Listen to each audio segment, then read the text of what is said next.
America Iran સંઘર્ષ નિર્ણાયક તબક્કે 3 મહિનાના યુદ્ધ બાદ આજે કાં તો શાંતિ કરાર, નહીં તો ભયાનક હુમલો.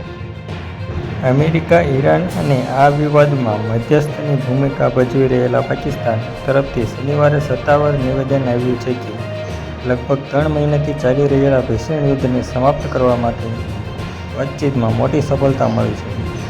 ઈરાનની મુલાકાતે ગયેલા પાકિસ્તાનના આર્મી ચીફ અસીમ મુનીર અને ઈરાનના ટોચના અધિકારીઓ સાથેની બેઠક બાદ હવે એક શાંતિ કરાર એટલે કે મોમેરેન્ડમ ઓફ અન્ડરસ્ટેન્ડિંગ આખરી ઓપ આપવામાં આવ્યું છે.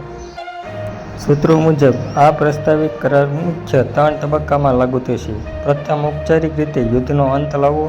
દ્વિતીય, હોર્મુઝની ખાડીમાં સંકટ ઉકેલવું. અને ત્રીજું, વ્યાપક સમજૂતી માટે 30 દિવસની વાટાઘાટોની વિન્ડો ખોલવી.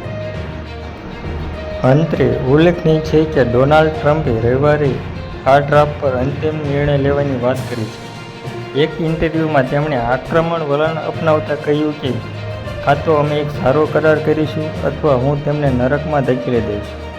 વાટાઘાટો માટે રાષ્ટ્રપ્રમુખ ટ્રમ્પે આ વીકેન્ડ પર યોજાનારા તેમના પુત્રના લગ્નમાં જવાનું પણ ટાળ્યું છે, જેથી તેઓ વોશિંગ્ટનમાં રહીને આ સંકટ પર નજર રાખી શકે.